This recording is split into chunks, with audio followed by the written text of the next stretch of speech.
What's going on, guys? Welcome to another session with your boy Phrankleen. If you can see me, you can hear me, smash the like button. Just let me know, indicate that you can hear me. All right.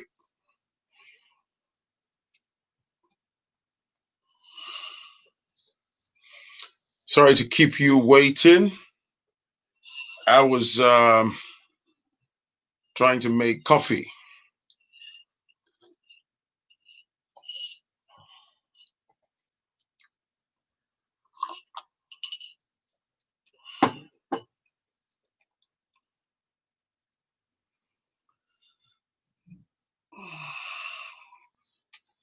Right. So what's going on? So tonight's session, I'm going to be joined by Julia Richards. I'm waiting for her to join us. So Julia has been on my channel before. For those of you that have been watching Phrankleen for a minute, she was the one that had the session on how she built $1 million side hustle, right? If you've not seen that video, go and watch it, okay? So she should join us shortly, excuse me. That's why you can see her picture in the thumbnail. But before she does, she's basically going to talk to us, be part of the conversation, and she's going to talk to us about her new podcast. She's starting a podcast, so I'm lending her support, bring her on here, and reach out to people. But before then, there is ongoing gaslighting of ENDSARS protesters and freezing of bank accounts, unfortunately. ENDSARS movement, everyone knows that. If you can hear me, you can see me, smash that like button, all right? And help share the video. Before I crack on, because I always forget, you can join my channel's membership on YouTube for as little as £4.99 a month. You can also, if you don't want to do that, you can join me via Patreon. There's a Patreon link for as little as $99 a month, whichever works for you. You don't have to join everything. And if you don't want the monthly thing, you can always support the channel via Cash App. All the links is in the description. That's the £, and then Phrankleen, or Patreon. The link is there. But the channel membership, very easy. All right. So, and as I said a few days ago, the podcast starts next week. The Phrankleen podcast starts next week. So yeah, a few days ago, I had a live stream. I talked about basically the Nigerian government placing ENDSARS protesters on the no-fly list. I talked about a lady called Modupe who happens to be a lawyer. So she was going on holiday to the Maldives and to celebrate, I think, her birthday. And she had gone through the immigration process, as you do at the Nigerian Murtala Mohammed Airport in Lagos. And suddenly she was called back. And she was called back, and then they basically, somebody said, are the Patreon videos different from YouTube videos? Nah. So the idea is, when the Patreon membership grows to an extent, right, I can have more exclusive content. Does that make sense? So at the very early days, I'm trying to get the numbers up.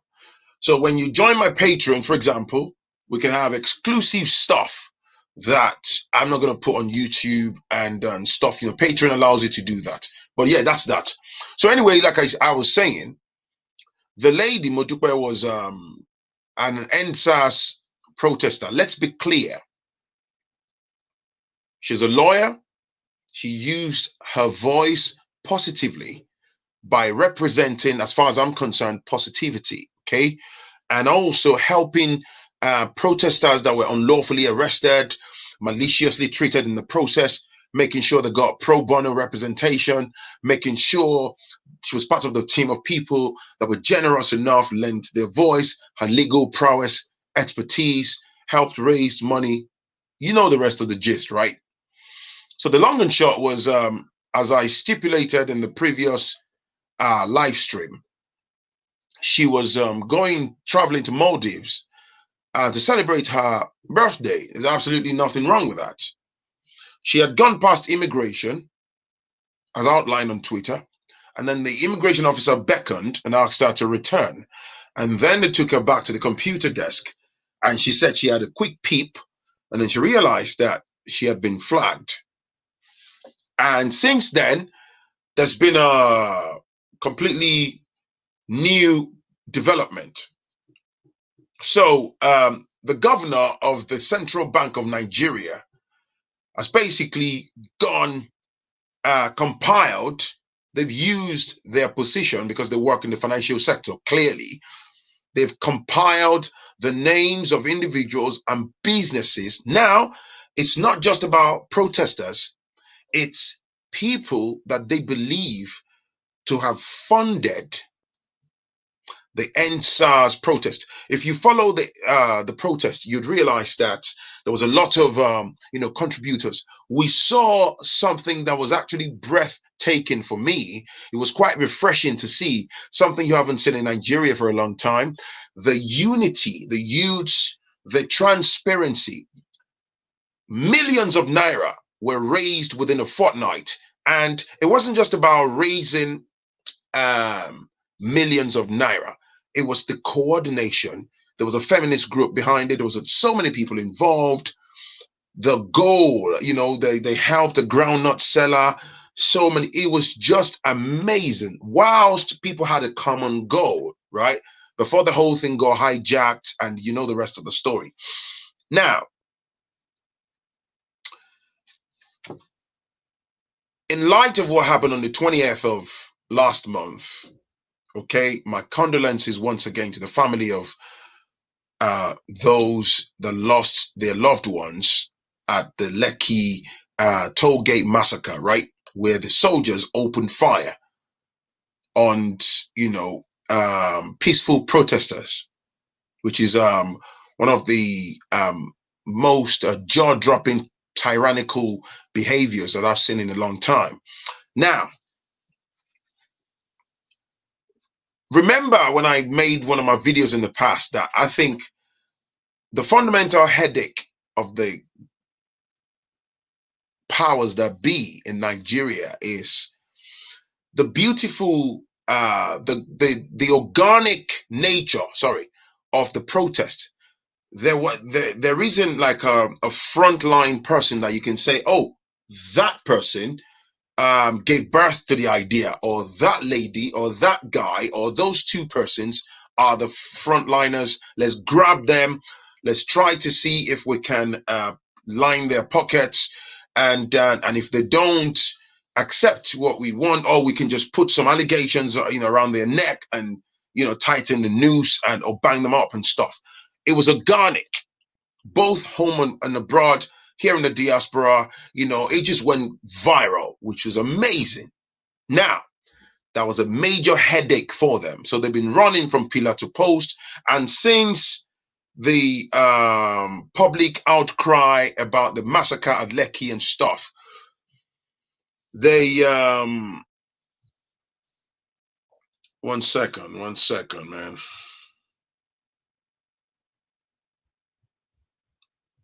There is always a douchebag that requires blocking. Somebody's saying, I blame this behavior on social media. When you see the West constantly protesting, you want to do the same. To be honest, it's hard for me to care. That's why I had to block you. These platform has zero tolerance for human beings that are neck deep in foolishness. I could have tolerated you if you had a drop in, just a tiny drop of foolishness that we can collectively, out of brotherly and sisterly love, help you to correct and hopefully siphon out of the white meat between your ears.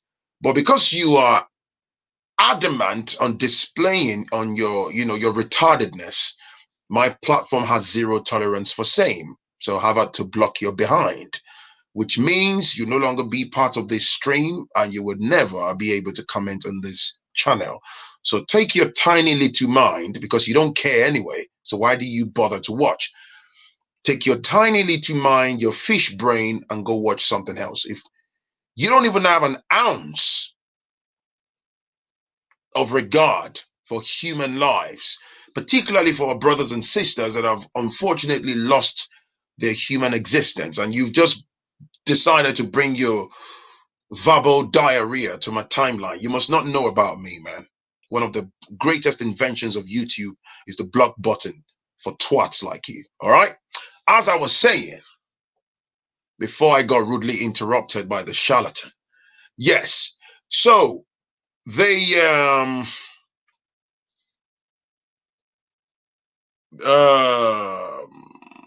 no time, man. No time. No time. No time. You come here to run your mouth, I block you. Bye. Go watch something else. All right? Go watch Cartoon Network or something. Don't come here to talk nonsense. This topic for me is a very sensitive one, particularly because when I look at, I'm blessed every day that I wake up. It's a blessing to still be alive. And just when you start to look at it from a certain point of view, that, like other human beings, like you and I, they believed in the movement, they believed in the idea, they wanted a better Nigeria. And all they did wrong, all those people did wrong was to dare to use their voices. They were not assaulting anybody, they didn't commit any crimes, to protest. No guns, no weapons, just to protest, to speak up and just demand good governance. And that led to the cutting short of their human existence. So, but you want to come here though, to come and run your mouth like a bathroom tap on my platform and tell me nonsense. I'll block you, man. I wish I could tip you off a balcony. I don't like foolish people, man.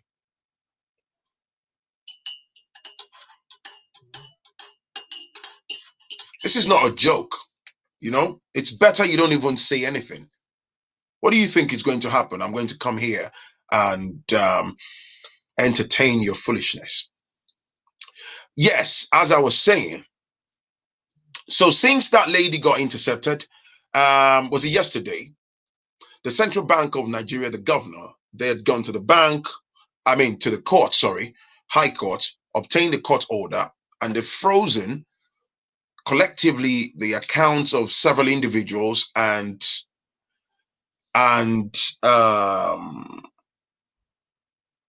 what do you call it, man? And businesses. Over 50 people. It's all over social media. You'd seen it. The court order. Now, here is what's even unlawful about it, right? Just so you know that the whole process is a big sham. They had frozen the bank accounts of several people before obtaining the court order yesterday.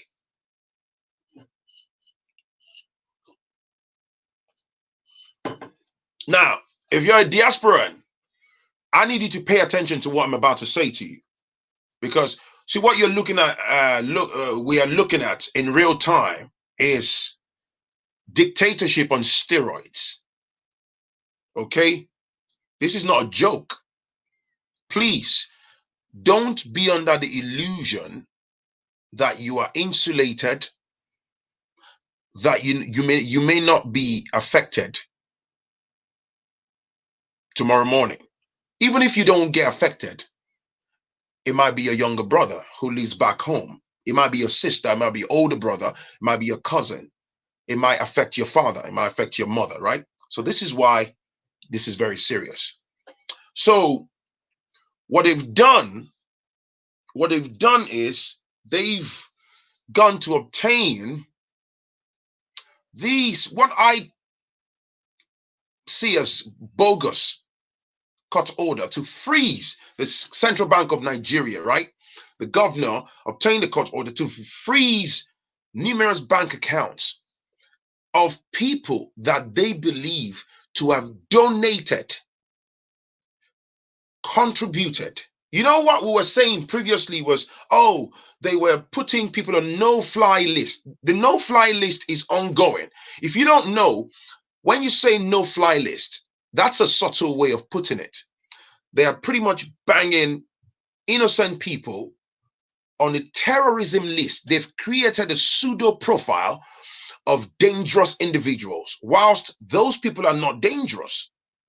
So they have used their powers, dictatorship, and impose by forcing people. We don't like you.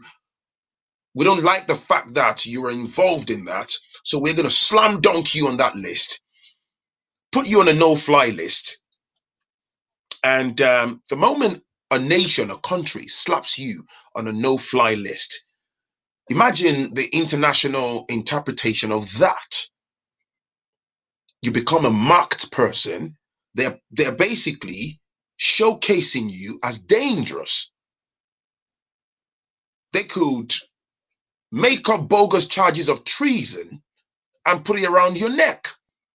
Now, these people, these are the list of people that they obtained court order against. These are individuals and also business owners, right? If you can hear me, you can see me, smash that like button. Please smash the like button and help share the video, right? So what they've done is they've basically frozen all their bank accounts. And then I read the court order. I stand to be corrected. So the order says their accounts are frozen for the next 180 days. Fair enough. Whilst there's going to be ongoing investigation into their involvement into the ENDSARS movement or the protest, right? And then part of the order then says the people affected can make an application to perhaps challenge the decision. But I believe they can't do anything up until next February 2021. So somebody said no fly list. There is no population database there, for crying out loud. Do you see what I'm saying? So, and do you know what? Do you know what's even laughable? Remember, they set up a panel in Lagos, a so-called justice panel, with some youth representatives for ongoing investigation into what happened at the Lekki toll gate, right? Remember, one of the people who sat there as a representative has been maliciously, has got their bank account maliciously frozen. So what I gathered was there was a walkout of that the ongoing panel or hearing yesterday, because basically in protest against, how can I sit down on a panel? You claim to want to resolve things. You claim that you are going to listen to us. You claim that you are going to resolve X, Y, Z. And then you've had my bank account, unlawfully frozen, and you expect me to align with the ongoing. See, the long and short of this, the way I see it, they clearly are not interested in listening. It's too much for these people that, how dare you? They were caught off guard, and it's like, wow, we've been embarrassed. They were caught off guard with that movement, the ENDSARS movement. And what's going on now is a large scale of intimidation, right? It's a psychological warfare. And at the same time, Jules, is that you? Why don't you follow the link to the StreamYard? Where are you? You're commenting. Anyway, so they are basically intimidating and trying to make sure that they do everything that the ENDSARS protest doesn't happen like it did in the past on that level, on that scale.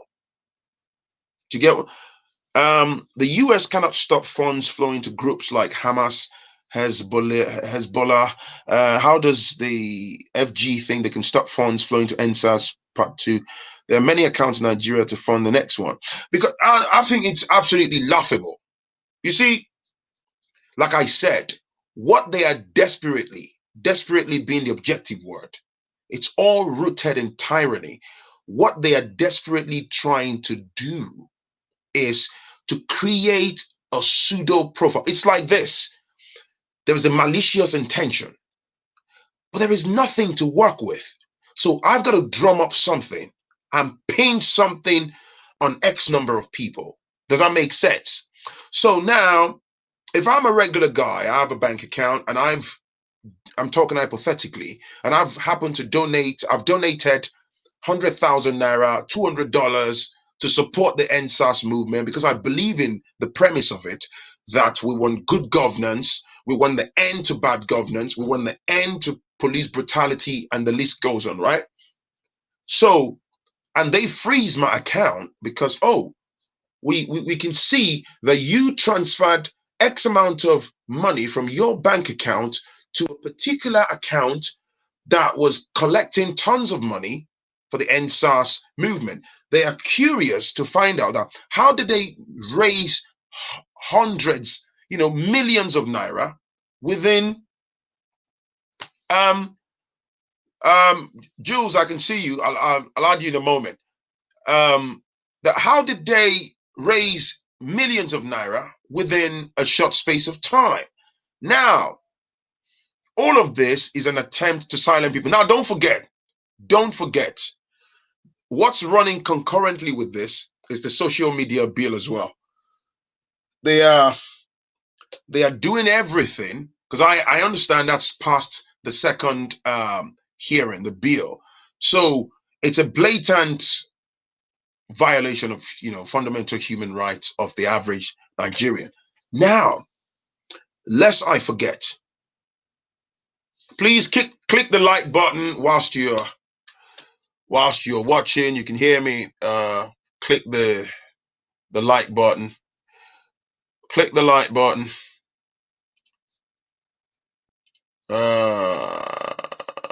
One second. Right. Now let me say something. It's very, very important, particularly to my diasporan brothers and sisters. Let me put this on your mind because it's nice for us to be preemptive, for you to understand. Don't feel too cushioned or insulated because you live abroad, okay? I am looking at the movement of things, what's going on, and I'm not going to lie to you, man. It's deeply worrying. What do I mean? It's absolutely possible for you to be a US citizen or British citizen or a citizen of any EU country or be a permanent resident. You have your Nigerian passport. Check this. Let's say you live in the West, and during the course of the ENDSARS movement, most of you, I suspect, might have donated money to support the movement, which is absolutely right. Did you know that it's absolutely possible for you to touch ground in Nigeria, right? You don't know. You're flying from America. That's fine. You're flying in from the UK. That's fine. You're flying in from, say, Germany, Amsterdam, Brussels, whatever, right? There's no problems. When you touch down over there, and then say you're trying to come back out, bang, they could say to you, because the ongoing interpretation, you see what they've done is they've hijacked the premise. You and I, the youths, the reasonable people, know what ENDSARS is about. They've hijacked the ENDSARS thing, and right now it's being rebranded by the authorities as some kind of a terrorist movement designed to overthrow the presidency. Do you see?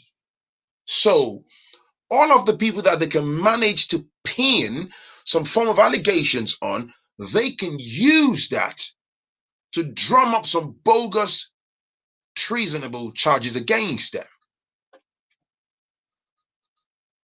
So they can also quietly, because of bank accounts and BVNs and all that, obtain people's names, particularly for diasporans. Bear this in mind. They're not going to chase you from Nigeria, hey, or come to your Facebook or Instagram and say, we're looking for you. No. They can just place marker against our names. So you decide next year, Easter period, you want to go to Nigeria for 2 weeks, as you do. You have your British passport, you have your American passport, whatever. And then you're trying to make your way back. And then boom. Because some of the news that I'm getting is people have been going missing. And you see, there's a difference between if you're being unlawfully grabbed, or they are harassing you in the middle of an airport, of the airport, and people like recording it and it goes viral, it goes public. They hate, dictators hate public, they hate negative publicity, right? They might back down and let you go, and because they know it's going to make headlines, social media, and they will back down. But bro, they can snatch you off the pavement and you can go missing. Believe that. People are already going missing. So the whole thing is just for people to be alert. It's not to dissuade you from supporting the movement, because we have to. All right? But particularly, like I keep saying, those in the diaspora, tread carefully. Be wise. Be smart. All right? Be smart. Be very smart about how you navigate, because I believe there was a malicious movement to basically just grab and hold as many people as they can. So this is why you have to be very, very careful. They have hijacked. They don't care what we are saying on social. Even a 5-year-old child knows what ENDSARS is about. This is why I'm telling people, I appreciate the generosity of a lot of people on the ENDSARS movement. You're clamoring for, oh, pay the police more money, give them better benefits, give them better health packages. Let me tell you, stuff the police. Stop clamoring for them. Stop shouting on their behalf, because you know what? This is the police. This is the government. This is the average Nigerian or the ENDSARS protesters. The police will align with the government 24/7. They are instruments in the hands of the government 24/7. So I think the demand should be narrowed down to those things that affect us directly. Now, in terms of holding them accountable about brutality, I agree with that. But asking that pay the police more money, forget that, man. If the police themselves and the soldiers, if they are sick and tired of their own conditions, let them drop their guns, hit the road, and go and demand better pay from their superiors. If they can't be bothered to join the protest, to join the movement, why are you killing yourselves? These are the same police officers that are obliterating people like you and I, you know, with a blatant disregard for their human lives. And they've been doing it and getting away with most of them. Why? Because of backing from above.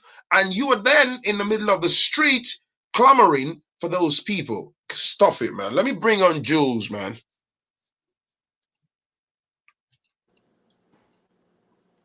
What's up? Hey, Phrankleen. What's up? I am all right. Can you hear me clearly? Is it Loud okay? and clear, man. Loud and clear.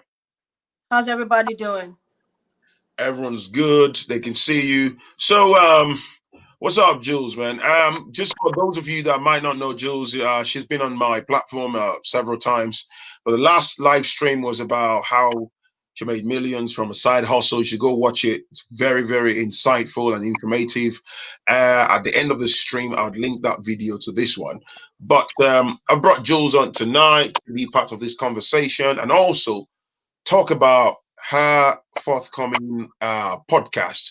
But before we talk about your podcast, Jules, what do you think about the ongoing gaslighting of the ENDSARS protesters? Because basically, where we are right now is they are, I've been talking about it before you joined us. They are basically now targeting people that they can see digital prints of financial transaction, people that they've identified to have supported the movement. So what the first thing the government has done is they've hijacked the clear as daylight, the clear interpretation of ENDSARS movement, which they know. So they have done what I call a fraudulent misrepresentation by imposing their own very deadly and dangerous narrative. So they are basically wrapping the whole thing in terrorism so they can come down heavy on all the people that they've identified so far. And I'm sure they're still going to add more people because somebody said to me not too long ago in confidence that the no-fly list is actually growing and freezing bank accounts. What do you think, Jules? As you were saying that, my heart is beating now. I feel so heartbroken. Today's like a bittersweet day. As you can tell. The U.S. elections and all that. But then it Yeah, makes you sad. It makes you sad to know that you can't have something like that, back home. People were on the streets protesting, let the vote count, count our votes, our votes count and everything. Sorry, let me charge my phone. Okay. People yeah. are on the streets protesting and peacefully protesting and are able to stand on the streets and even celebrate at Washington, D.C. in front of the White House. I can't help when I see these moments happen in the U.S. I can't help to feel happy, but to feel sad at the same time, I volunteered, even when Obama was going to be president, I volunteered, you know what I'm saying? So I'm very, very passionate about, what I believe in personally. And I'm just reading about the ENDSARS situation with, Mo, the girl. Yeah, the lawyer. She's an attorney, she's a lawyer herself, and she knows her rights. And the thing is, there They was a haven't list. even. They haven't even. Well. The latest development is they asked her on Friday to come from like 4 p.m. to come and pick a passport now. But I read something online that there is a code of practice that any lawyer would know not to go to any government office after closing hours. Don't know Wow. why that is. Wow. So I was, Yeah. She said they told her to show up right now at 4 o'clock. Right now, today only. which sounded a bit sinister. So she said she was going to come on Monday. So I'm sure she's going to go with her lawyer to go pick a passport. Because somebody said if they ask you to come to any government department in Nigeria after 4 o'clock, especially with that type of thing going on, it's a bit tricky. They might snatch you up and you might just go missing. So yeah, till up until now, they haven't told her that this is what you've done wrong. And you see, with the court order from yesterday, apparently they had frozen a lot of people's bank accounts Yeah. before the court order even came out. Wow. Isn't that a blatant abuse of, breach of personal data? I mean, more than that, I'm wondering why there is silence among the people who have the loudest voices in Nigeria. That's why Nigerians rely on celebrities and all these other people to help speak for us, because we don't have a voice. So we all had a voice when we were doing the ENDSARS thing, which was amazing. And thank goodness we had our voices. We also spoke up and everything.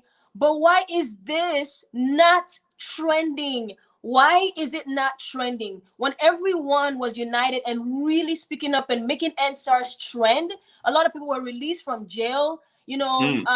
Everybody, people were able to release people from jail. There's two journalists yesterday. There was a journalist that they told that she can't. They adjourned her case. I think they adjourned their case till January.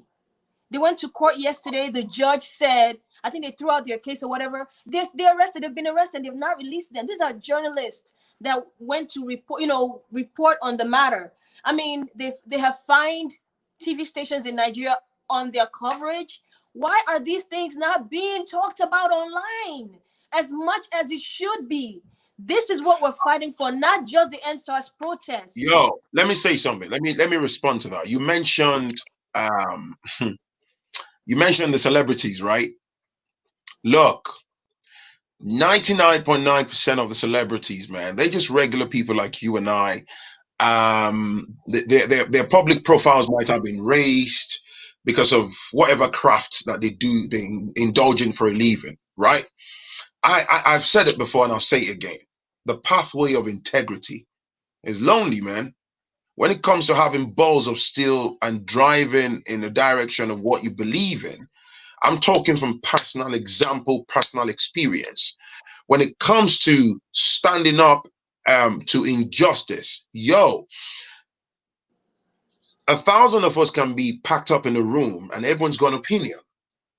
But when it comes to walking that walk, the numbers drop down so fast. And a lot of this is rooted in fear. I'm not trying to discredit, everyone collectively, because I know a lot of people mean well, they've used their voices, but let me tell you, man, I even give them credit because particularly if you're a celeb and you live on ground over there, you could be in bed at night and they could smash through your door and come and snatch you in the middle of the night. And also, another factor is, a lot of those celebs are evidently on the payroll of the so-called oppressors. I mean, of course. So if you're in bed with them, in fact, my so-called accumulated wealth came from aligning with such and such and such. They're the ones that open doors for you, your endorsement deals, you campaigning for them, doing all sorts, singing at their parties, hanging out with their children, hey, sleeping with them. Yeah. So how are you Yeah. then going to come publicly into the public domain and say yada yada yada blah blah? You dare not. No, they can't. Yeah. But There's during nothing this movement, we did see people who spoke up, though. We saw people Yeah, who spoke up. We saw people who put themselves on the line. We saw people like Davido, Wizkid, there are Burna there are there Boy. are two types. There are two types of celebrities, right? In fact, three types. They're the ones that use that for photo ops and to post on their Instagram. They're not really there for the movement. Those ones are selfie every now and then, laughing and smiling and all that. They're the ones that are very aggressive with it, that came out, that spoke without filter. Yeah. And there are the ones that, hey, yo, I can't be seen talking too much, or I cannot be seen to be quiet. Maybe their followers have been on their neck. Why are you coming out? Blah, blah. Yeah, thank you, Johnny. Johnny talked about conflict of interest. For a lot of our celebrities, conflict of interest is a major problem because they are eating with it. I can also tell you, for somebody like Falls the bad guy, the Nigerian government would have picked him up, but they dare not. Yeah. Because why? Yeah. His father. They can't touch him. They would love to. Yeah, because everybody said it. When we looked at the list, his name was not there. So, They can't touch him. I think a lot of us know the weak points, right? A lot of us know the weak points. They don't want bad publicity.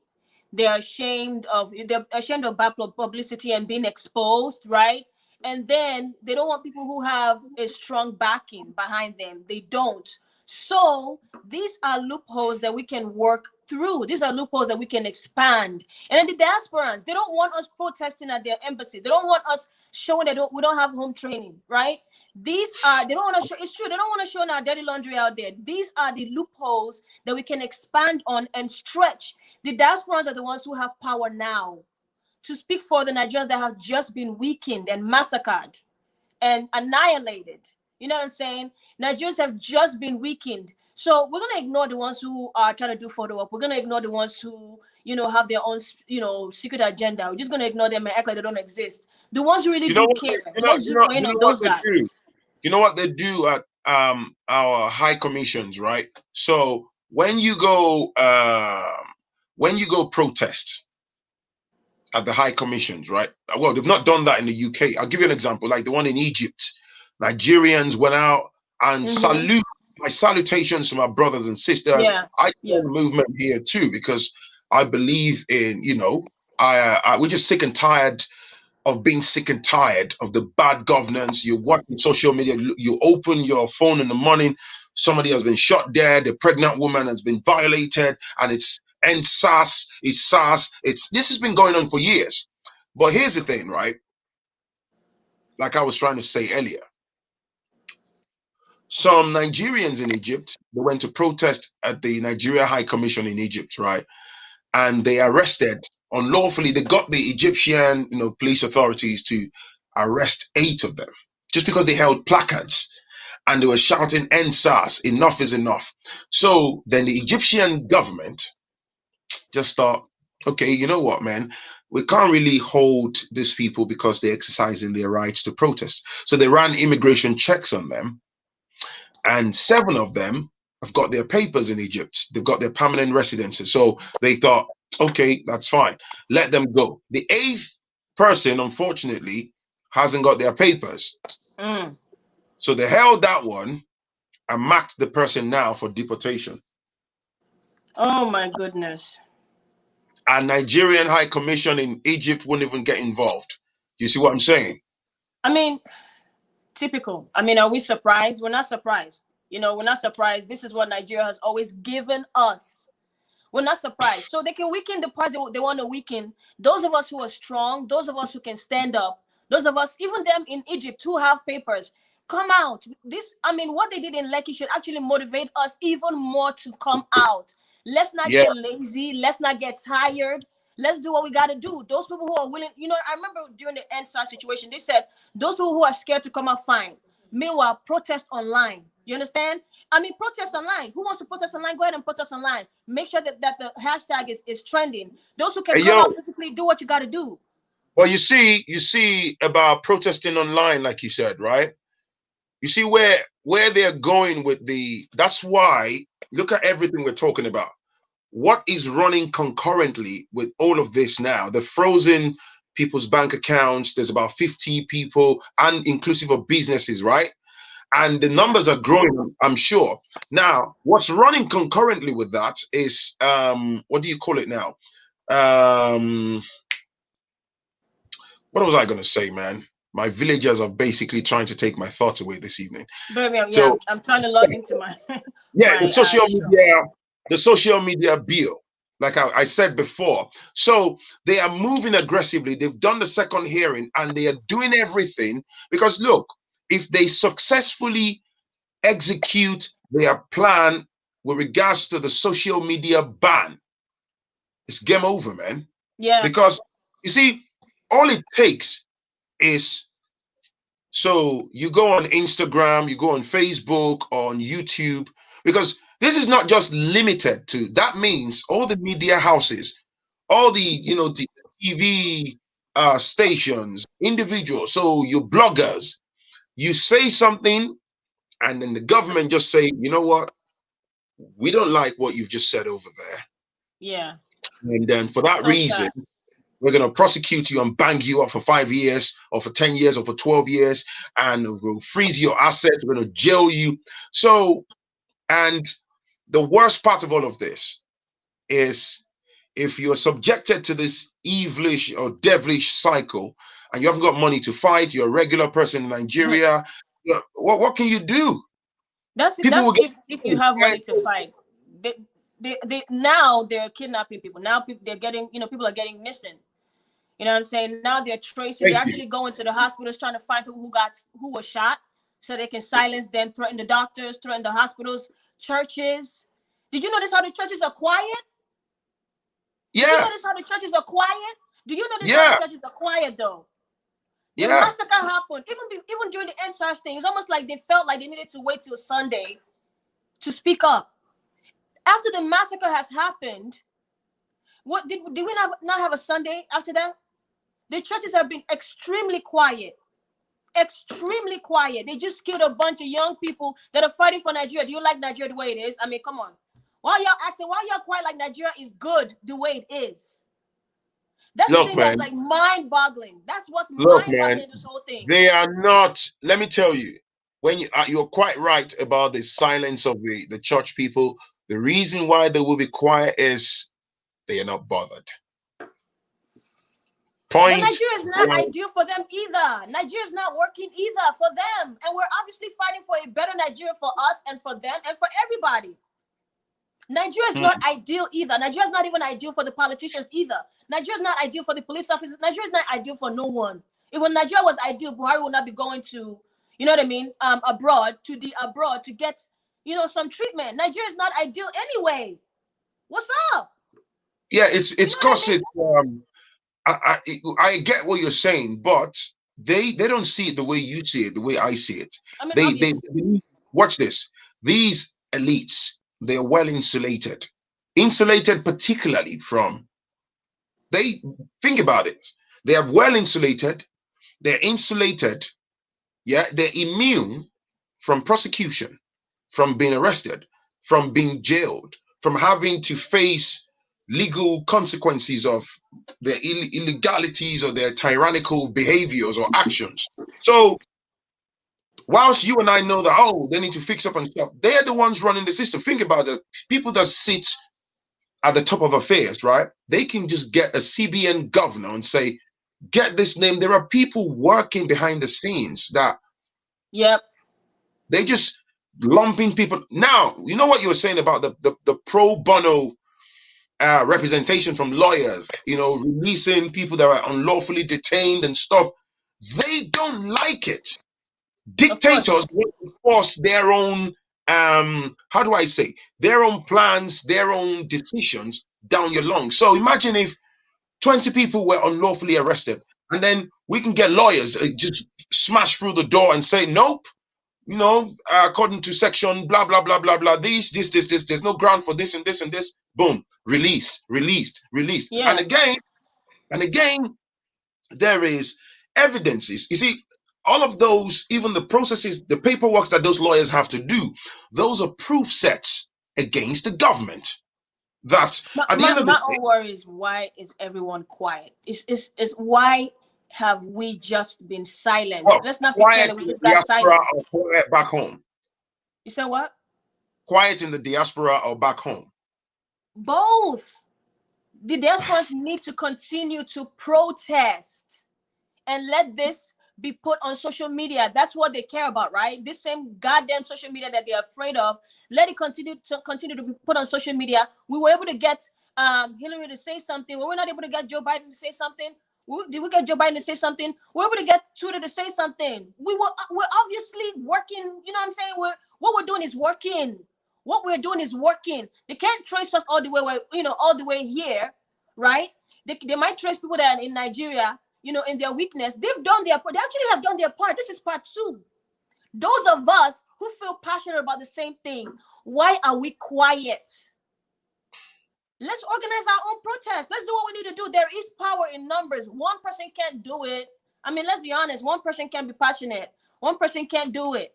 Let's organize. Let's do what we got to do. I think the fundamental problem, particularly back home, is people are terrified. And I say that, you know, with all due respect, not to put anyone down. I think, you see, one of the greatest fear of dictators, whether it's Nigeria, whether it's in the West, and I'm talking from personal experience, dictators are pretty much bullies that, you know, insulate themselves, strip them away from their access to the police, the soldiers, the MI5, MI6, whatever people, DSS, that the guns and knives. You would realize that. So this is the guy that's been harassing me. You probably would give them a dirty slap and the person can fall off. So they have so much power and their number one weapon is fear. So when they make a scapegoat of a number of people, they go hard. So you see what that like the does. Panther situation. You know what I'm saying? Like What that does to the state of mind of so many people. It's Apart from the physical aspect, you're tweeting, you're this and that. It's all well and good. I agree with you, but it's a psychological warfare, right? So it's like look at them with all of these things. They know. Look at the same people that are talking about social media bill. All of this has gone viral. They're enjoying it. They cut orders that they've acquired yesterday. They know that the news is spread. I mean, here we are talking about it, right? But what that does is imagine the average Nigerian that In joined the protest Nigeria. that's probably earned, God knows, 25,000, 30,000 naira a month. That inflicts their mind with a great degree of fear. They're terrified. Some of them got moms and dads at home. People are scared. So imagine you come from a household where ain't no money anywhere, and your mom is shouting like, "Hey, let go! Hey, please!" Don't And you go. know that the moment you get snatched on that pavement outside, Hmm. hey, that might be the last. And trust me, it's it's the fear factor. On Yeah. the other side of fear, I believe on the other side of fear is what we are looking for, our desired outcome. But you see the way the movement started organically.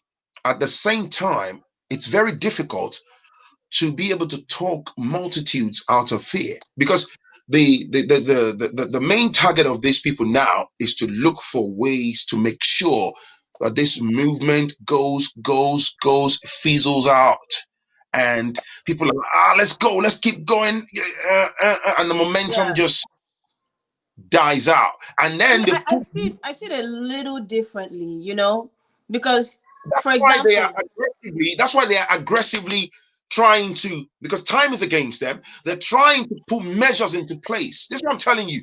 Their number one weapon is fear. And now you see all of these latest developments with the social media ban or the bill and arresting people, freezing bank accounts and whatnot. Right? Let me tell you, if you don't understand what that freezing bank accounts means,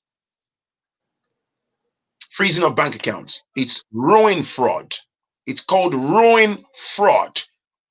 It's a global template. So let me say it this way: when the elites, the powerful people, go and look at it, when they're coming against you or coming after you. If I know that Jules, you're a businesswoman, you got you got money, right? You got cash. So if I'm throwing stones at you, I'm attacking you. What do you do straight? You can engage lawyers like that, like, yo, yeah. what the Well, hell? Boom, boom, boom. I Because said why, that. Yeah. to shield yourself and Yeah. so what they do is when they look at you and they mean business to tear you down, what do? They size you up. They realize that, okay, you got this online business that makes you $10,000 a week, you've got another business there and stuff, so they go back to the drawing board and they look at, okay, this business, you process thousands of orders per day. You receive your money through PayPal or card. It goes into, say, Chase Bank, right? They can get one of their corrupt officials to drum up some bogus charges just out of the blues and then just say, oh, sorry, we've just received something about money laundering. We're investigating, blah, blah, blah. Wait, what? What the? What? Wait, what? Boom, they lock your account, right? You've got money hanging in there. They block your transaction. They block you at PayPal. They do this. So in the space of a week or two, they will cripple that business. So mentally, what does that do to you? You've got employees. You're thinking, oh snap, oh your goods. So they batter you financially. They realize you got young children. You go to your children's school. Oh, your daughter has a little mark on her forehead. You get the child investigation people in, right? And so, oh, we'd like to have we're already aware of your child. Wait, what the hell? What's happened now? Oh, can you stop being aggressive? Oh, we need to look into your family structure now. You see, all of that running concurrently is to break you down. So Yeah. imagine maybe you were fighting and I'm just a regular guy. Me, I'm just a cleaner. And I'm watching you getting destabilized. What do you think is going to happen to my mind? Not I'll be everybody. scared. I know, but not No, no, no, no, everybody. no, Not everybody, responds no. in that kind of way. No, no, no. Watch this. Watch this. Me, naturally, Franklin, I'm a fighter. We are wired differently. I will fight against injustice till I die. It's the way I am wired. But what I'm telling you is, if you have multitude, right, they will mentally break a huge number of people. So you will find out that those that will be left, the number will be very compact. Of course. Of And course. then they would then be able to then look at that small number, and they come with greater forces and find ways to break you down. I'm just giving an example hypothetically that Yeah. how they operate. So in the midst of all those wonderful people, I was watching some of the old videos. It was quite, nostalgic and really nice. Some of the videos from the protest at the Lekki toll gate and stuff. If you look at just visually profiling most of the people there, youths in their 20s, maybe some in their 30s and stuff like that. A lot of them, if you just look visually, what could possibly be their financial standing? The average Nigerian can't afford to have their bank account frozen and it's just got 50K inside, 50,000 naira. If you freeze some people's bank account with just 50,000 naira balance, how are they going to eat tomorrow morning? That's going to Yeah. cripple them mentally. So then you then come and say, yo, we got to keep fighting, we have to keep pushing. They don't Yeah. want to know anymore. But we need to see. The thing is, yes, we already know the situations in Nigeria. That's been the case for a billion years. We know the situations in Nigeria. We know the plight of the black man. But the African Americans in America that were pulled out of comfort zone with no Yeah. identity, no name, no power, no culture, right, were able to eventually get themselves out of slavery. You know what I'm saying? Unfortunately, right, there are going to, some of us are going to sacrifice for the Africa that we're looking for. We know Absolutely. that people are suffering. We know that people don't have jobs. But you know one thing I noticed? One of the videos, when after they had finished shooting, right, people were so upset that these people stood in front of them and were still singing. How many people soldier go kill? Dead bodies were there. They were carrying dead bodies, and these people were there. They got to a point where they were not afraid. There were some people that have been shot that recovered. I think there was a guy that was shot in his neck. I think he's recovering. And he was like, you know what, this is not over. We have 200 million people, and majority of them are youths. Some people can sit it out. That's fine. There's always a way when you want to have a way. Martin Luther King staged a protest. You know what I'm saying? People went to the bars. They weren't going to feed black people. They still went to the bars. They kicked them. They poured water on their face, hot water. They did all kinds of things. Guess what? What did they do? They kept sitting down. Do you think everybody had the nerve to do that? Hey, for where? Not everybody can do that. Look at the number of blacks that have died in America, right? Blacks are still being killed till date because but black they have people a voice. They are no longer slaves. No. Don't get me wrong. I know they have the voice, but in terms of the social climb, they've designed a system to keep blacks at the bottom of the spectrum. I'm not refuting it. Today, we just elected our first African American, right, woman vice president. Don't fall for that. I'm trying to see the solution here. The alternative is not to give up. The alternative is not for us to sit back. I'm not saying that's what you say. I'm not saying that. But there's some people who will listen to this and they're like, well, that's true. I can't go and kill myself. Sis, you're not going to have the Africa that you want. You're not going to have the Africa that you want. It's not going to happen. Yeah. It's not going to happen. I agree. We can come up with every reason why they will destabilize us, yo. They will take the money from our pocket, yo. Why some of us are afraid. But there are still some who are ready. There are still some who are ready. And those of us who are scared, or those who are scared, can do the other things they can do. Right? Not everybody will sit in the... Not everybody is a soldier. Not everybody. Not everybody. So during the time the African Americans were boldly dying, walking the streets, Rosa Parks was sitting in front of the bus. Not everybody had the nerve to sit in front of the bus. Not everybody had the opportunity to, I know she's Indian black, but there's black there. There's a drop. So anyway, not everybody had the the power, to go back.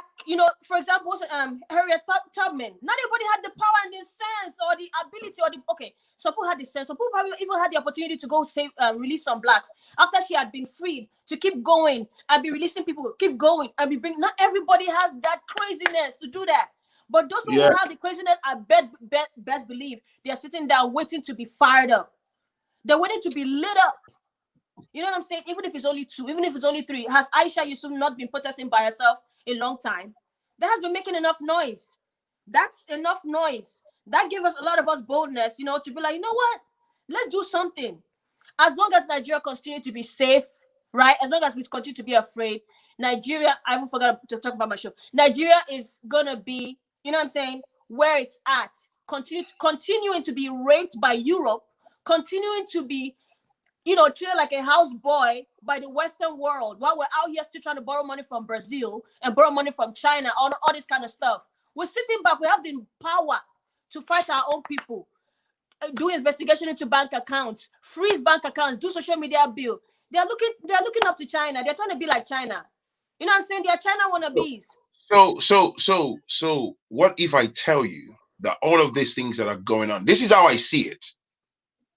Look at what's happening. Again, they don't make mistakes. It's all intentional. The bullying that's going on, freezing bank accounts and trying to punish people, and the social media ban and all that.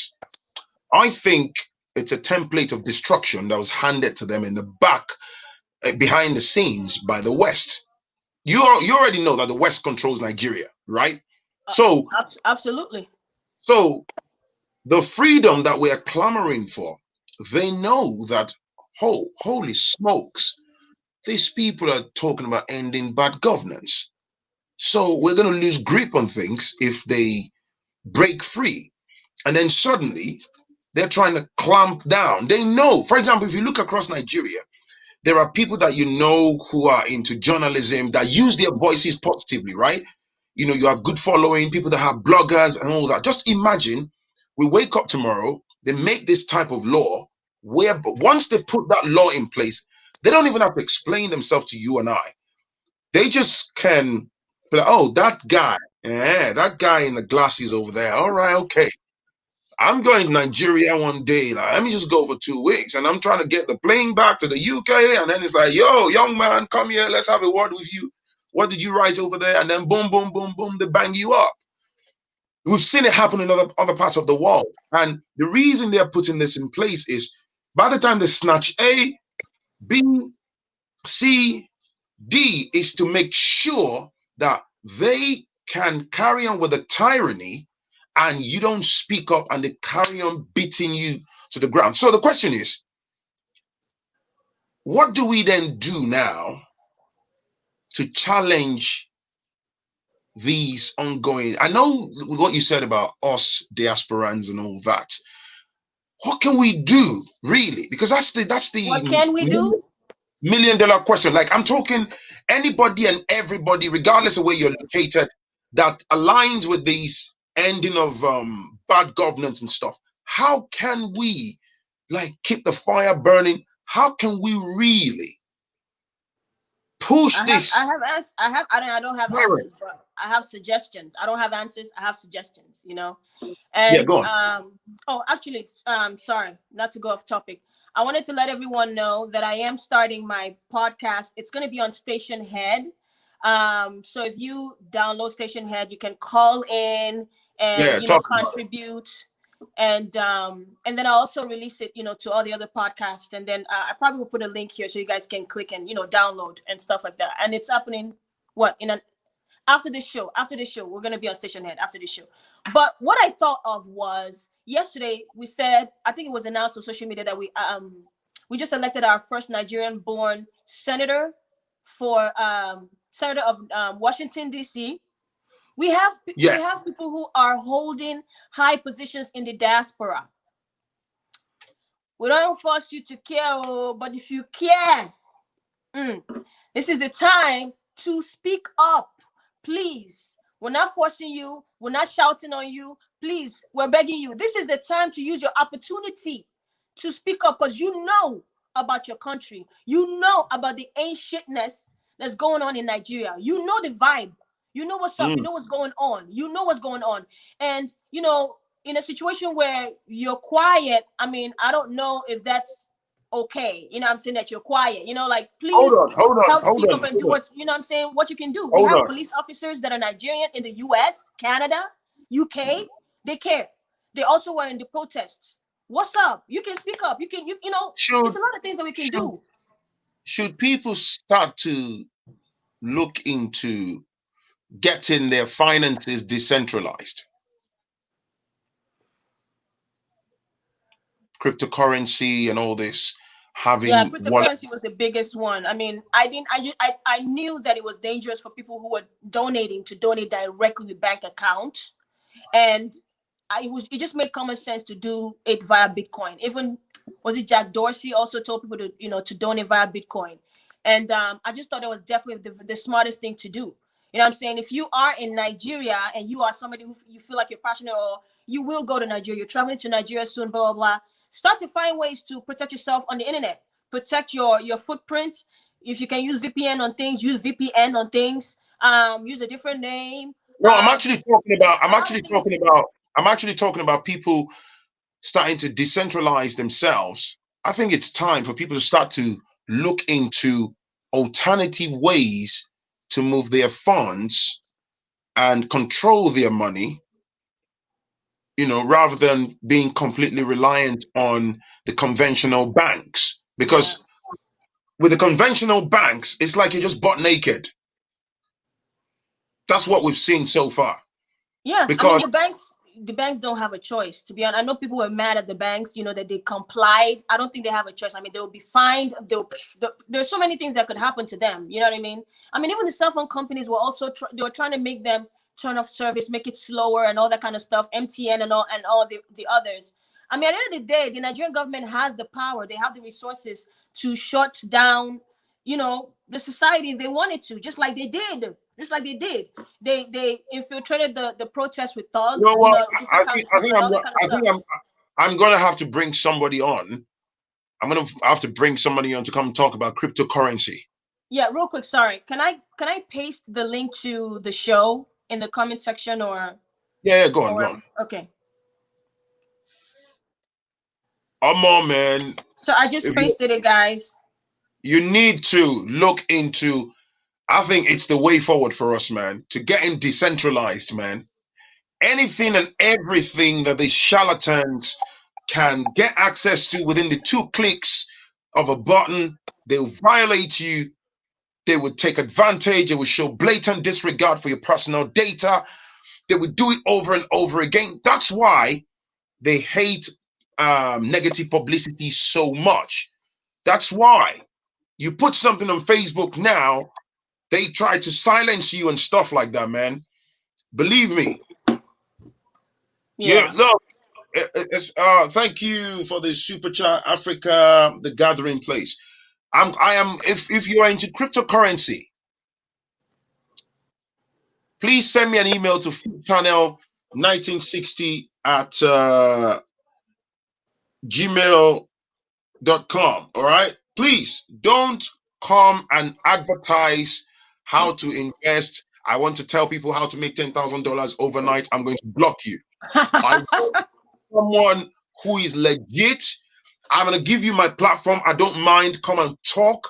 Come and take people through from the rudimentary understanding, right, to maybe intermediary, sorry, or intermediate, sorry, level of knowledge and information. People need to get on these cryptocurrency, how to Yeah. decentralize. I'm also learning. Yeah. I mean, yeah, You, yeah, you got to break yourself free. Decentralize, man. Move your little coins, however much money you've got. Move your money, man. Get with the yeah, times. Don't sit down there and let some charlatans crush you down. Get knowledge. Get yeah. knowledge. Get knowledge. Rather The than long and buying short. Hennessy that you're going to piss out in few minutes. Spend money on VPNs and stuff. Protect yourself, man. Yeah. From what I saw yesterday when I saw the court order obtained by the CBN governor, and I sat back and I'm like, God damn. Yeah. See, the lesson in there is it will be absolutely foolish of you to think you're well insulated. Oh, this is not going to happen. I can assure you that none of those people on that list saw this coming, right? And Mm. again, this is what I'm talking about, psychological warfare. What they are doing is they're telling you that we can do whatever we want.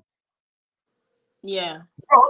But although having said that, like I said earlier, they couldn't go into the bank accounts of Falls the bad guy. I can assure you, they know how much Falls is got in all of his Nigerian bank accounts, but they dare not freeze it affect him in any way. because Anyway. they know who his father is. They know what's going to Not just happen. his father, not just his father. Falls is a a celeb, a well-known celeb. He now has this is Nigeria video that everyone knows about. How crazy would it be if they tried that nonsense? This is why I said Nigerians in diaspora. Come on, Shade Room. The owner of Shade Room is Nigerian. She was the one, among others, that really helped get the word out. She was the one that really helped, a lot of people tune in, right, to the live that our government said was photoshopped, was fake news of the massacre. We were literally watching people performing surgery on someone, taking bullets out. If it wasn't for Shade Room, okay, we were all DMing and tagging Didi and all these people to bring attention. Shade Room put it out there, and a lot more people got there and was able to get noise. So this is what I mean by Nigerians in the diaspora. For cryptocurrency, the long and short, as far as what I know is, right, cryptocurrency is just the same as any other dollars or pounds or whatever, but it's a general currency. It's a general currency that doesn't matter wherever you live or what location, right? And then the identity is anonymous. No one gets to know, no one knows who's sending and receiving what money. When you send money out, though, you can't get it back because you're sending it out. It's a code that will not be repeated or whatever. And then like any currency, it goes up and down in its value, right? And you use it to pay wherever. You can also exchange it and get your money back. Just basically look at it as another currency from another country, but the country is like the web, basically. You know what I mean? And it would be nice, it would be nice for Africans to really start to get to start to understand how cryptocurrency works. You can send bitcoins or use Cash App to purchase bitcoins or send bitcoins to other people. I mean, there are a lot of really good benefits to using bitcoin. There are other cryptocurrencies out there, but the most popular one is bitcoins, as we all know. Somebody said Falls is knowledgeable in the law. He studied law but went into the passion for music. They can't try to freeze his assets. Maureen, I hate to break it to you. A lawyer. I hate to break it to you. The lady Modupe, right? Is a lawyer. Is a lawyer that they confiscated her passport, right? And they put her on a no-fly list. She's a practicing lawyer. Falls is not a practicing lawyer. So it has nothing to do with your legal prowess. Huh. It's basically it's about tyranny. Who you know. It's tyranny, it's dictatorship. And like Jules said, it's about who you know. They dare not touch him because they know that's basically touching his father. They dare not touch Davido. Davido was out there. All these Nigerian celebrities were out there, right? They haven't gone and picked him up or anything, right? They dare not do certain things. So we know the loopholes. It just really breaks my heart. Every time I think about it, my heart keeps, I feel like, and then what this did for me as a small business is it just totally made me pull the plug. It made me definitely pull the plug. I was going to be in Nigeria in November this month. I would have been in Nigeria already by now. It made me pull the plug. I canceled my flight. Because let's be honest, and then all the people have been saying, oh, Nigeria is a good place to start a business. I can't in good faith sit in front of you and tell you, oh yeah, Nigeria is still a good place to start a business. The only people that would benefit from it would be other international bodies who support a dictatorship at this point. They have definitely turned off other financial, other businesses. I know we're not going to make any mark, any spec. I get it. We're nothing. We're nothing, right? We're nothing when it comes to all that. But they have definitely turned off. And the thing is, since what they like is money, since the Nigerian government, all they care about is money, you guys are turning your money away. You could be making even more money, taxing even much more if you had a better country or created a better country. My realization in this whole thing is Nigeria is not just in a bad state because of lack of maintenance. Nigeria is in a bad state because people are actively pumping bullshit into the system. People are actively making it bad. Look at the ENDSARS situation. Immediately they put hoodlums in.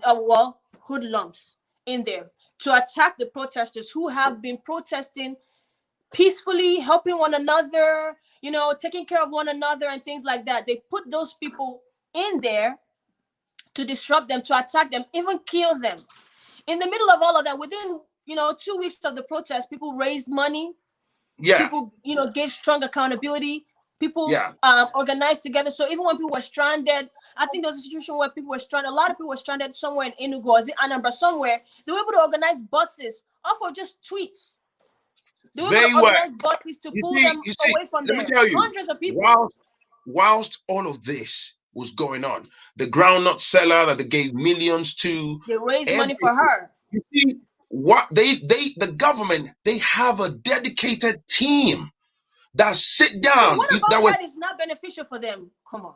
No. Why are the religious leaders not speaking up, looking at what it could be? This is what we are fighting for. This is what you're supposed to be preaching in your pulpit. Because they lose their control mechanism. Poverty is their number one weapon. So the moment people start to enjoy independence, let me tell you something. I digress very quickly. The whole thing about the SARS, and I've got to make it clear. I'm not talking about if somebody is a Yahoo boy and they have genuine evidence against you. Now, that's your cup of tea. I'm not saying more than that, right? So whatever consequences comes to you in that regard, you brought that on yourself. Point blank simple. But I'm talking about the average honest citizen who happen to have worked legitimately or whatever for their money, and they bought a Benz, and just because they look youngish or whatever, you harass them, you brutalize them, right? You force them to the cash point, steal their phones and all sorts, right? Yeah. All of these, when you look at the pattern of occurrences, it's intentional to strip people of their confidence, their freedoms, to make sure that they live in fear, so that the governing powers can carry on dominating them, particularly psychologically. Does that make sense? Yeah. Believe me, that's why you notice that every time it's the election season, you see, for the most part, that's why I remember when the ENDSARS movement was going on, people were talking about the people that we need to get this message to and all that are those people that are not on social media. They don't even have the smartphones, the people that are broke and stuff, people that are in abject poverty. If you watch this guy, some of and you those were loopholes. Those were, things we didn't see coming, because we don't have experience of protest. You know what I mean? This guy, what's this guy on Instagram called Cocoon Foundation, right? He does charity and goes, around to help people with food and all that stuff. This guy would go to some of these slums and you see a lot of elderly people, deformed people, and just to put a meal on the table, lack of medications, people still dying of malaria. You would think that the government is not aware. It's deliberate. Exactly. And it's a Western demand. Nigeria is abundantly blessed with natural resources, but it's crucial for them to impoverish the inhabitants so that the West can carry on siphoning the resources, right? And they still act like, we just can't get it right. Nigeria just can't get it right. Nigeria just can't get it right. When you guys are the ones that are sucking our blood. So weeks ago, the UK government, first of all,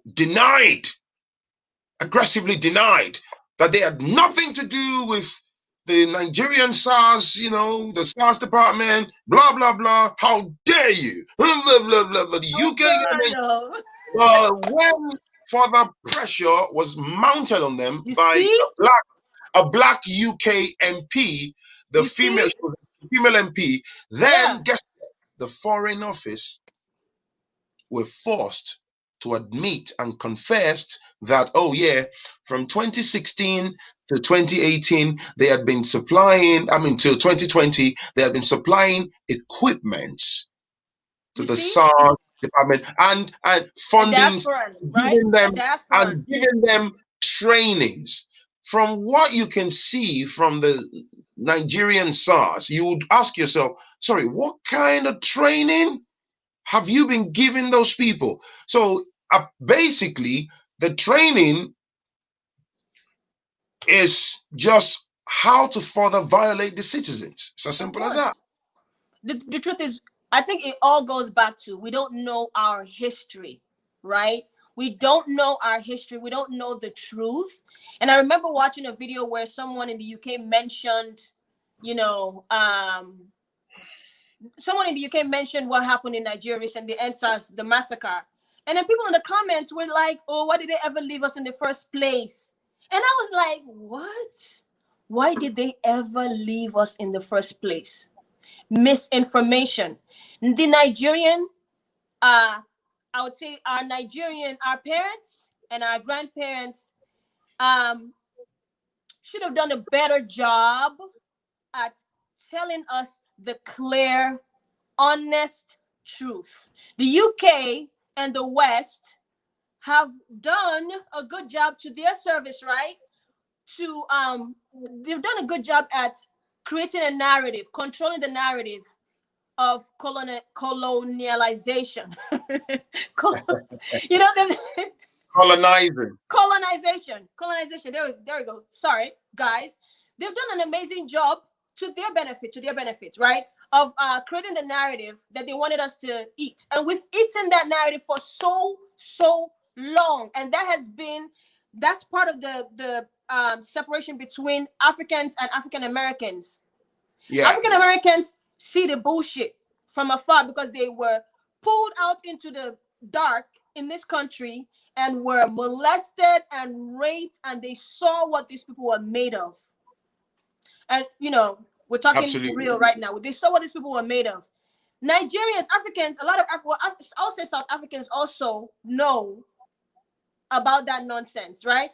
But Nigerians tend to have such a romantic idea because the Europeans have done a good job to their benefit to convince us that we came to release you from your savagery, we came to release you from your barbaric lifestyle.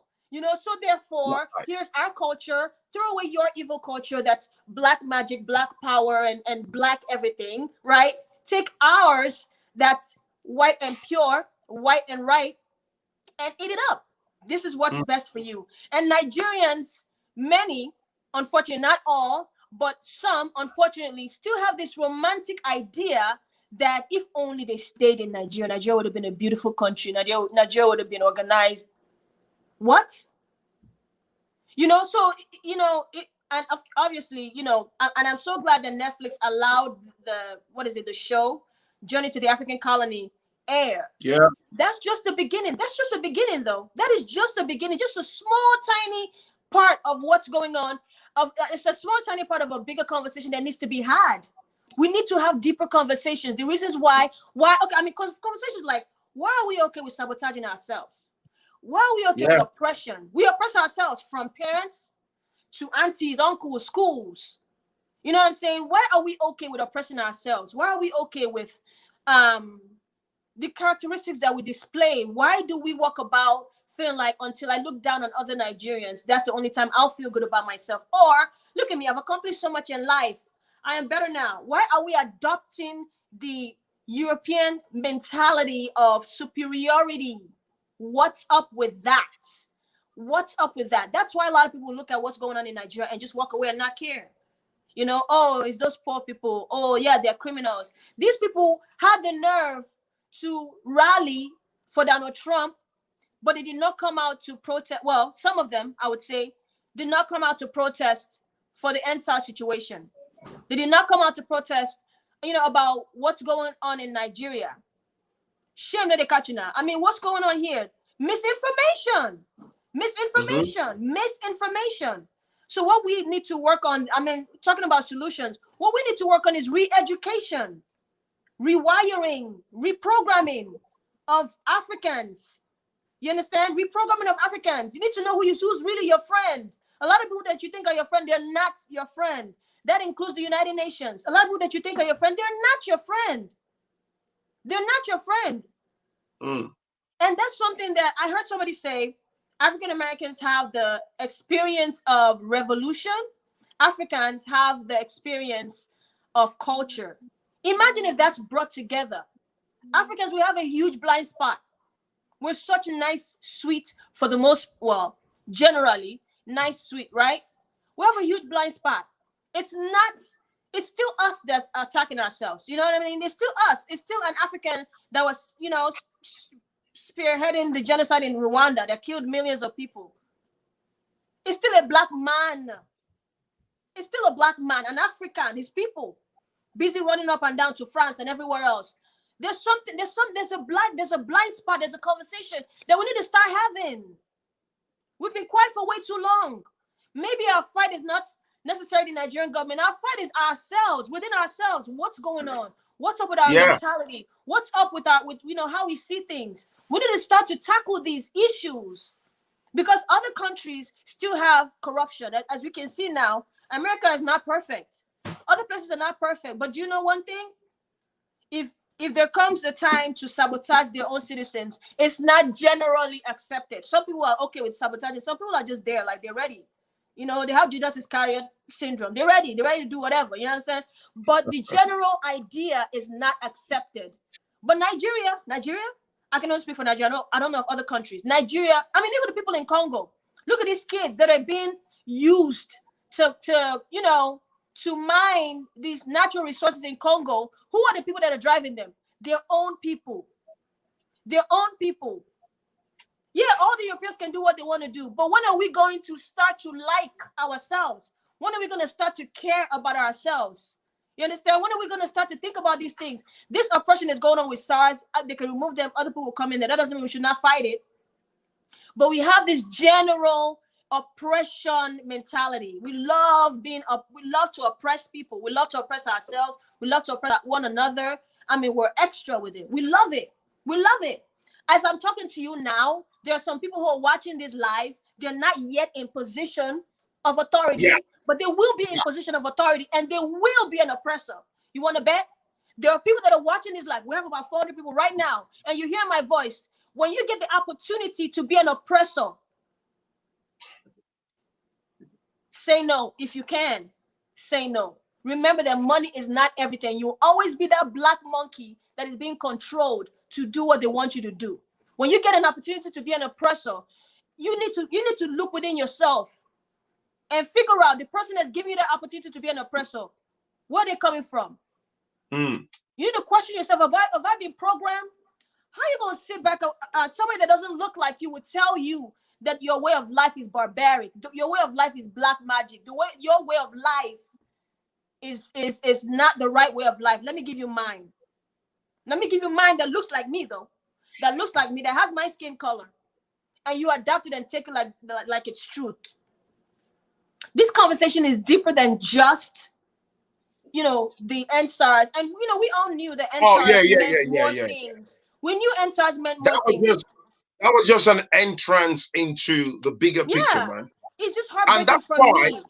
And that's predominantly why they are running from pillar to post and doing everything. Look, they know you're dealing with people that that's why you see some of the oligarchs, man. You see some of these leaders, they might not be able to work a smartphone, but they have resources behind them. Planning. They will sit on their couch. They've also got their own young minds. They're foot soldiers that do research, provide them information on a daily basis, 24/7, that they can look into the profile of anyone in the business, anything, and they can connect globally and whatnot. So that's why they will say, hey, yo, if you let these people with this ENDSARS movement, this is what they can achieve. This is how they can, they did everything. They did everything. They twisted the narrative. They changed it to something else. This is why I'm heartbroken that the religious leaders that we all looked up to did not say much, because I feel that if they said something, that they would not have, the massacre. I don't know, they would have thought twice or whatever. If we had more of the religious leaders that these leaders look up to, if they spoke out not one time, if they showed strong support, they spoke out continuously to protect these young people that are fighting for your country to be better, they would have at least maybe considered, they would have at least maybe pulled back. I don't know. But it would have helped some. It would have helped some because it ended up looking like it was only the young folks that were talking. As much as the young folks were. Hold on. Sorry, 1 second. Let me address this. It's very important that I address this. Sorry to interrupt you. This person said, what have you as a diasporan done to uplift the folks back home, tech-wise? I don't blame the government anymore. I do it myself. I don't know the premise of that statement. Maybe it's just thrown wide or aimed at the people talking because there are two diasporans here. I hope we can be a lot more reasonable and constructive. But let me say to you, you don't have an idea what each person might have been doing behind the scenes and whose lives they have affected positively till date. The only thing we would say is in our own respective jurisdiction, try to contribute positively. Okay. So it's when we're talking about the government and all those things, and also that's a very wrong interpretation. This is not blaming. That's a very wrong choice, very wrong choice of word. We have to discuss these things. This is what I'm saying. Because you know why? You might express yourself tomorrow in one regard. You might even go to Nigeria on holiday. Let's say you live in the West. You just go on holiday for 2 weeks and you talk somewhere, and then somebody doesn't like what you said. They can twist it and detain you. Yep. Even in the name of the so-called pandemic. There was something that some government official in Nigeria, they released a statement a few days ago and saying Nigeria is living in diaspora. They're going to start confiscating your passports now when you come home. If you don't comply, if you don't, all of these things are the attributes of dictators. Even sometimes when you walk through the airports, I've got to say this, I've never said this publicly before, and I'm sure some of you have experienced this. Some of these officials at the airports, they look at you with disdain just because you have a foreign passport. It's like they're filled with spite. I've never understood that bit, So it's like if they have a ground, imagine if they have a malicious ground to damage it, to obstruct you or snatch it off you of some kind, they'll do it. They'll do it. It's like they want you to come and find something and use it to cage you. So what we are clamoring for, what you've got to understand is it's this conversations where somebody like me, I'm using my platform. It's very important that one of the fundamental problems that we have in our community is Black folks. Unfortunately, most Black folks are very, very selfish. They're very selfish. What do I mean? It's in the sense that, I'm all right. Do you know that whilst the ENDSARS protest was going on, I had Nigerians. Did you hear what I said? Fellow Nigerians that live here in the UK. The day that I went to join the protest, that I went to Central London, went to Nigeria High Commission, Trafalgar Square, New Scotland Yard, and I filmed it. It's on my YouTube channel, right? I had fellow Nigerians. Why are you joining them? At least you're not living in Nigeria. Look, this is not even like older people you call uncles. People about my age band, a bit older than me, even younger. You know why people like that? You know why they behave like that? They are very selfish. Whilst most diasporans, I must say this on record, there's a huge number of diasporans that contribute positively. Some people might not go out to protest, but they might look at the movement and say, okay, I'll donate money, £50, I'll donate $50, I'll donate $100, I'll retweet this, I'll retweet that, I'll like this video. That's all part of it. Now, there are some Black folks, you find them in every walks of life. As long as they are enjoying their breadcrumbs, their privilege, they are fine. That's why I always say in most of my videos, my story time videos, some of our Black people, particularly in the Nigerian community, they are unbelievably selfish. and it's mixed with retardedness, in the sense that as soon as they enjoy or are enjoying a degree of comfortability, thank you, Harriet, they start to live in Kent, they get far up their own backside. They think they're better than everybody else. But you are nothing but a glorified Negro. That's the way I see it. Hello. You're just a glorified Negro that probably has a bit of bank balance that's above, slightly above the next brother. You're just a glorified Negro, but they get absolutely selfish. As long as I'm all right, as long as my children go to private school, as long as I've got my nice car, I can go on holiday, I'm all right. Why should I? I had a guy, I got in an argument with him somewhere down in London, and I nearly lost my voice because I was so. I think if it was back in Nigeria, I probably would have punched him. At that, my reflex action, I would have banged him up that point in time, because the statement that really got under my skin was, all those fools that are on the road protesting, just wasting their voice. That hurt me so bad. Like I said, you coward. So it was like, bro, but I watch your channel, and I said, don't watch my channel anymore.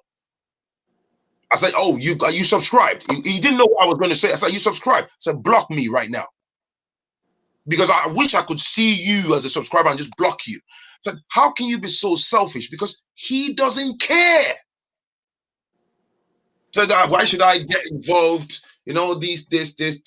At the end of the day, I'm a British citizen. That's your fellow black man. And there is a lot of them like that. That has been the character. That has been the character. If there were no black people, we have some of them run your churches and your mosques. That's the mindset that they've got. As long as they've got money, they're fine, they've got their homes, they're well cushioned, and they're probably eating at the same table, getting crumbs from the oppressors. It's a vicious cycle. In fact, those are the foot soldiers that the oppressors are then going to push into the domain to try to distort people's mindset, to try to further. They use them as the ears on ground within the community platforms like this to try to sabotage and discredit. Yeah. So, I mean, to correct what I was saying, I said if there were no black sellouts, that's what I meant to say. If there were no black sellouts, slavery would not have been so successful like it was.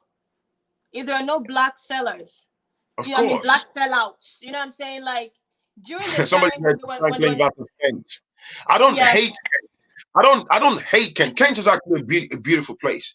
I just like to use it as an example. As an example, because it's one of the places where when Nigerians have lived in Southeast London, they feel like they've arrived, right? And then once they got a bit of money in their pocket, they migrate to Kent, Essex, and stuff. And then what happens? They become jerks overnight. And then as long as they're able to afford to buy themselves a couple of pairs of Balenciagas and Balmains and carrying Gucci's and Pradas, they just become idiots. I'm sorry, I don't have patience. I see these black folks and I'm like, are you mad? So you migrated down here. Let's give you credit that you might have educated yourself and gotten a good job and maybe built a business. What happened along the line that tampered with your brain that you just become a jerk? And there's a lot of, let me tell you, there is a lot of them in our society. In fact, they've also been oppressed. They've also been oppressed. They even want, so that they can justify their reasoning and their mindset, they're the ones that really want Nigeria to get totally destroyed, so that they can say, oh, there you go, it's actually a lot better for us to be in the West. They're those ones like that. Like the way you're talking, the way I'm talking, there are those ones that they actually want everything to crumble because they have nothing to offer. They will, like, once you're saying justice, we need blah blah human right, they're already rolling their eyes. They don't want to know. This is why that conversation needs to be had. Like, where is your mental state? You're obviously from somewhere. You're thriving on the surface in somebody else's country. That's fine. Kudos to you. However, where's your mental state when that country, right, that you're enjoying their benefits, was brought about, by these You same things see, we're talking about in your home country. here's another one. Sorry to interrupt you, Jules. Nigeria is not worth dying for. You don't I understand. sympathize. No, see, Frank, and I understand where some of these people are coming from, right? I You do. don't I really understand. do. I don't think they mean they don't care about Nigeria. Some people have. Okay, for example, Ken Saro-Wiwa was killed. A lot of people at the time, I think there was some situation that happened with Abacha, right? I understand. Some of those people feel like, what, Nigeria is just not dying for, because they've sacrificed too. They've gone through that hardship as well. So if they're saying Nigeria's not worth dying for, they probably are not necessarily saying, I don't give a shit. They're probably also coming from their own pain. But let me say Imagine the something to you. ENDSARS protesters that were killed and thrown in the river. Some people will never see But their let me family say members something. again. Let me say something to you. Let's look at the bigger picture, right? Let's zoom out. You see, look at the bigger global intention where they are moving. They are trying to move the black race to, is we can't settle in our home countries. The foreign countries that we then try to call home, they will move you into a tight corner. Yep. So you can't go home. There's no But you rest. can't stay here either. Mm-hmm. That's basically the game plan. See, I understand. Don't get me wrong. Let me just say this. Let me put a disclaimer out. I just got a notification. Sorry. I understand that people are frustrated. It's like the way I used to be crazy about Arsenal back in the days. I'm an Arsenal fan. That once upon a time, I used to be crazy about Arsenal. Then the disappointment became a pattern. And I'm just like, you know what, dude, I'm not giving my energy to football anymore. I mean, that's a slightly softer type of example, but you get the gist. So all I'm saying is, I understand, but people have allowed this to then turn them toxic. Does that make sense? Yeah. I get that. Oh, you're like, oh God. But this is why, even whilst a lot of people are saying, oh, Nigeria this, Nigeria that, but do you know that in the midst of all that, a lot of people don't even understand how Nigeria was formed? Yeah. Understand that there are external forces from day one that have been controlling Nigeria. Like the Nigeria that you're talking about, oh, Nigeria, we got independence October 1st, 1960. There was never an independence. It was a fraudulent misrepresentation. There was no independence. It's just like switch of faces, switch of it's a switch of faces. It was just misrepresentation. Just like magic. Hey, you're independent now. No, the strings were firm in the background, and it's been ever since. So things have changed now. I just sent you a message. Sorry. You sent me a message where? Yeah, it's the show starts in like 10 minutes. Sorry, I was just trying to let you know. Oh, all right, okay. Well, on where? On where? On Station Head. Yeah, did you send it on here or? Yeah, no. I was just trying to remind you. Yeah. We're gonna wrap up in a moment. So that's where we are really. So the thing is, I look at the bigger global, the global picture in the sense that where they really want to move the black race to is we are plagued by unrest in the motherland. You're going to find justification. That's why there's brain drain. We keep moving out. And what's happening in the West? Blacks are being tolerated. There's a deliberate, age-old Western structure that keeps the blacks at the bottom of the spectrum. Doesn't matter how many PhDs you've got. In your little corner, you might have a bit of a nice, colorful bank balance. But in terms of the bigger picture and stuff, no chance. In fact, as brainy as we are, it's been established. Most organizations, that's why when people are saying there are 8 Nigerians in this election that have this, I don't celebrate that, man. Look, I might just look at those people and wish them well. But bro, it means in the grand scheme of things, you are a tiny drop of water in the ocean. The people that actually run America are the white elites. They are bloodlines. So if 8 Nigerians, as huge as America is, contested for whatever seat, I might just be like, okay. But there is no wow factor, because you see, all of those people that got their seats, they can flick them out tomorrow morning if they wanted to. Yes or no, Jules? Of course, I mean, yeah. However, these places have their laws, right? They have their laws and they have their tricks and their words that they use, which is what people that were brought here as slaves used, used along with them. You know what I mean? So there are ways, there are always loopholes, there are always ways to get through to them. They're all not through to them, but to get through in the aspect of survival. You know what I mean? Yeah. I mean, this is why I said that if people, it's the diasporans that can help Nigerians speak up right now. Nigerians have just been silenced, but the fight has just started. It has not ended because the conversations are being had. You know what I mean? I mean, have you noticed how our best and our brightest are being sent to the Western world? You know what I mean? Our best and brightest, and understandably so. Understandably so. Why? This is where people who say Nigeria's not worth dying for. I get it. I get it. Because our best, I mean, when you're tired of sleeping and there's no light, mosquito is biting you, you're dying for some tiny little thing. You get tired and you're ready for survival. You're ready to survive, and you jump ship. I totally get it. So it's the Nigerians in the diaspora, these people that are making headways. I just pray and I hope that they use whatever voice they have, whatever influence they have to make decisions, that hopefully benefit the Black race and benefit that will, impact us or do something for Nigerians. Okay, I just hope that Yeah. they do that. I hope that they use that opportunity to speak up and do what they can for Nigeria in any small, tiny little way. The good thing is social media, any small thing becomes a big thing. Any small thing that someone does becomes a big thing, right? So I'm just hoping that Nigerians in the diaspora will not lose hope.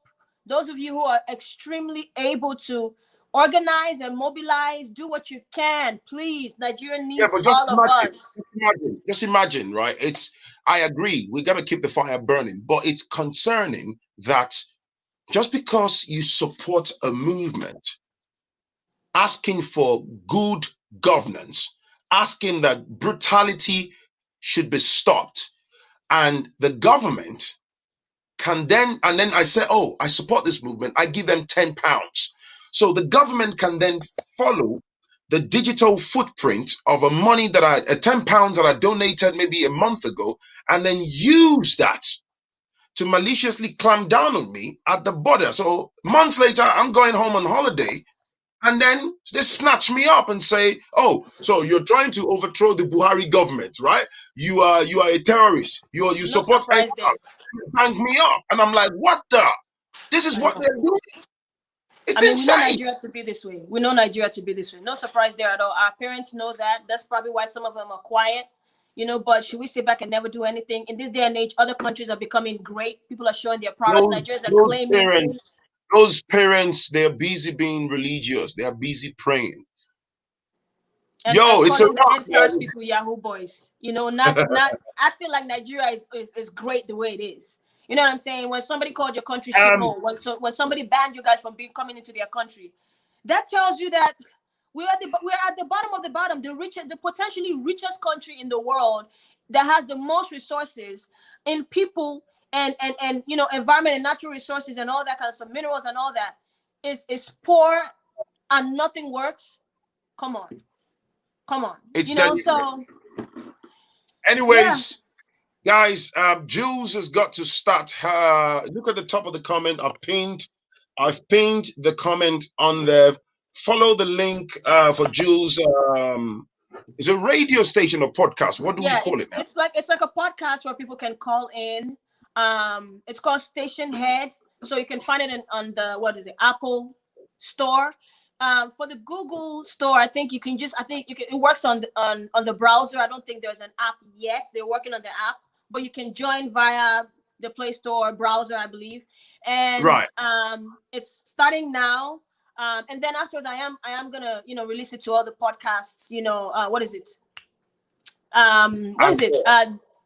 on Is that Anchor, you know, so that it spreads it everywhere to right? Spotify Right. and all the other people. So yeah, I'm excited. We're gonna be talking about a lot of things. You guys can join us, and then you just click on request show, and then it's called Jews Uncut. Once you download Station Head, look for Jews Uncut, and then join us now. We're about to go there and turn up and keep it Look, real. look for Jules Uncut Yep. on Station Head app. Yeah. Should I send you the link to put in? Let's see. Do you have the link with you? I'm putting it Yeah. there Well, now. it's pinned to the top of the chat. Okay, got you. Perfect. Yeah, they can see that. They can see that. So Yeah, thanks for having me on your show, Phrankleen. I appreciate it. yeah, so It's that's been a me. fire conversation. That's me done, guys. From me and Jules, and the conversation will carry on. And be sure to follow the link. Station Head is the name of the app, and Jules and Cot. And I'll be on there shortly to join her an ongoing conversation, and of course carry on supporting Jules on that platform. It's your boy Phrankleen, and I will definitely catch you in the next one. Peace All right, out see now. you guys on Station Head. Bye.